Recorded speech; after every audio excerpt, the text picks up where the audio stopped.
Magandang araw, mga nagyak! Happy Father's Day! Ama, tatay, itay, papa, daddy, erpat, iba't iba man kami ng tawag sa haligi ng tahanan. Alam namin lahat, kayo ay may kanya-kanyang sakripisyo. Ikaw ang haligi ng aming tahanan. Ang sakripisyo mo ang nagpapatibay dito. Para ang iyong haligi na binuo ay hindi gumuho.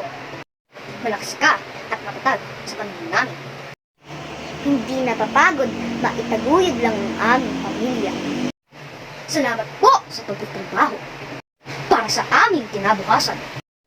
At salamat din sa iyong pagsisikap. Maibigay mo lang ang gusto namin. Matapang ka sa pagdidisiplina at palaging galit.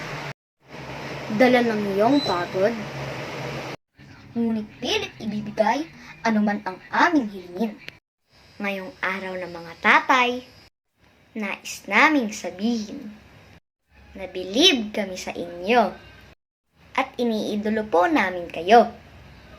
Mapalad ang lahat na magkaroon ng mabait at responsableng tatay. Aww. At isang biyaya. Yes!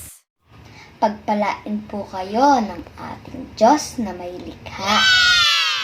Pinagdarasal po namin ang iyong kaligtasan at mahabang buhay. Sa mga butihin, haligi ng tahanan. Happy Father's Day po! Mabuhay kayong lahat! Happy Father's Day!